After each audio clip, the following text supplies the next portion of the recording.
Cabin mate 24 hours study hall and work space mobile app download చేసుకుని ఇప్పుడే మీ cabin book చేసుకోండి. Social మీడియాలో మహిళల పట్ల విపరీతమైనటువంటి ట్రోలింగ్స్, అదేవిధంగా విచ్చలవిడి థంబ్నైల్స్తో మహిళలు రాజకీయ నేతలు కానీ జర్నలిస్టు కానీ ప్రముఖ వ్యక్తులందరిపైన విచ్చలవిడిగా చేస్తున్నటువంటి ట్రోలింగ్స్ బూతులు మనోవేదనకు గురి చేస్తున్నాయంటూ అలాంటి వారిపైన కఠినంగా శిక్షించాలంటూ పెద్దంబరపేట దగ్గర నుంచి పాదయాత్రగా అబ్దుల్లాపూర్ నుంచి వస్తున్నారు. ఆలేటి ఆటం గారు వస్తున్నారు. కామ్రేడ్ డాక్టర్ ఆలేటి ఆటం గారు జర్నలిస్ట్, మార్కిస్ట్, పొలిటికల్ అనలిస్ట్. వారితో పాటు మిగతా టీం మెంబర్స్ అందరూ కూడా అసెంబ్లీ వరకు కూడా పాదయాత్రగా వెళ్ళి అక్కడ అసెంబ్లీలో రేవంత్ రెడ్డికి విన్నవించే ప్రయత్నం చేయబోతున్నారు. అసెంబ్లీ వరకు నడుచుకుంటూ వెళ్ళి ఈ సోషల్ మీడియాలో ఎవరైతే మహిళలపైన వేధింపులకు గురి చేస్తున్నారో వారిని కఠినంగా శిక్షించాలి, వారికి వెంటనే చట్టం అమలయ్యేటువంటి విధంగా ఫాస్ట్ ట్రాక్ కోర్టును కూడా ఏర్పాటు చేయాలంటూ కూడా డిమాండ్ చేస్తున్నారు. ఒకసారి వారితో మాట్లాడేటువంటి ప్రయత్నం చేద్దాం. ఆటం గారు, అసలు ఏంటి మీ ప్రధాన డిమాండ్ ఏంటి? అసెంబ్లీ వరకు ఇప్పుడు మీరు పాదయాత్ర చేయడానికి గల కారణాలు ఏంటి? యాక్చువల్గా నాకు కంటి ఆపరేషన్ అయిందయ్యా, పచ్చిగానే ఉన్నది. ఆ విషయం ఏంటంటే సీతక్క మీద భయంకరమైన ట్రోలింగ్ జరిగింది. ఈరోజు సీతక్క మీద, కొండ సురేఖ మీద, ఇంకొక తల్లి మీద, నిన్న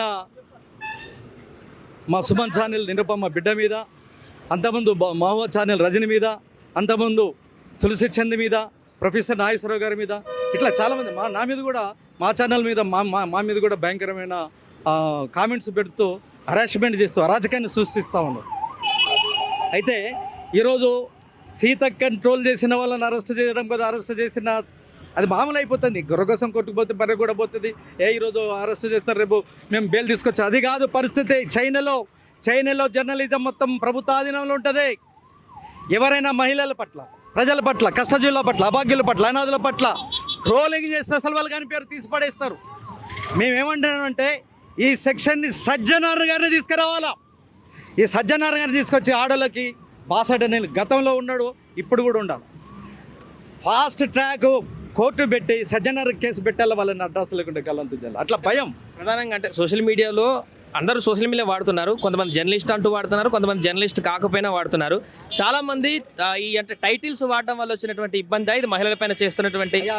రాళ్ళు జల్లిన ప్రతివాడు రాజద్రోహి కాదు, పూలు జల్లిన ప్రతివాడు పూజారి కాదు, 10,000 రూపాయలు పెట్టే వీడియో అప్లోడ్ చేసినంత మాత్రం జర్నలిస్ట్ కాదయ్యా.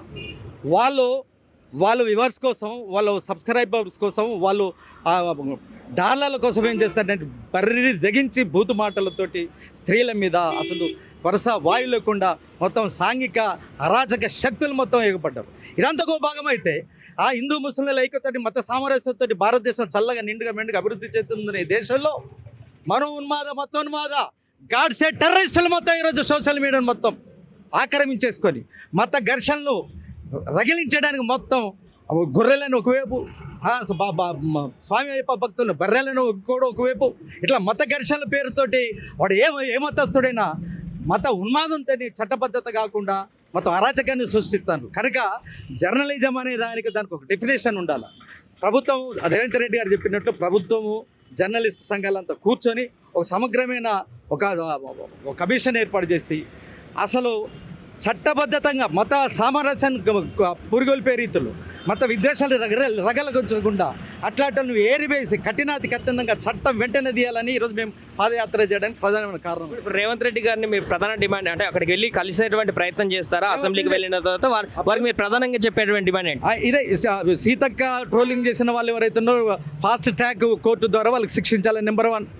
ఈ సమావేశాలనే అసెంబ్లీ సమావేశాలనే జర్నలిస్టుల చట్టం చేయాలి. జర్నలిస్టుల చట్టంతో పాటు జర్నలిస్టులు అత్యంత దుర్భర దారిద్ర్యంతో బతుకుతున్న వాళ్ళ సంక్షేమం కోసం వాళ్ళకి ఇల్లు కావాలా, వాళ్ళ పిల్లలకు విద్య కావాలా, వాళ్ళ అనారోగ్యమో పాలైతే కార్పొరేట్ వైద్యం కావాలా, వాళ్ళకి పెన్షన్లు కావాలా, వాళ్ళకి ఇండ్లు ఏర్పాటు చేయాలా, ప్లాట్లు ఏర్పాటు చేయాలా, వాళ్ళ సంక్షేమానికి ఒక corporation, SC corporation, BC corporation ఎట్లుంటుందో జర్నలిస్ట్ కార్పొరేషన్ కూడా ఒకటి ఏర్పాటు చేయాలని మేము ఆయన గారికి అప్పీల్ చేస్తున్నాం. ఎక్కడి నుంచి ఎక్కడికి పాదయాత్ర చేస్తున్నారు? ఎంతమంది చేస్తున్నారు? అబ్దుల్లాపూర్ మెట్టు దగ్గర నుండి, అబ్దుల్లాపూర్ మెట్టు మాది ఆర్టీవీ, ఆలేటి ఆటం వల్ల ఆర్టీవీ తెలుగు ఇంగ్లీష్ ఛానల్ ఉందండి.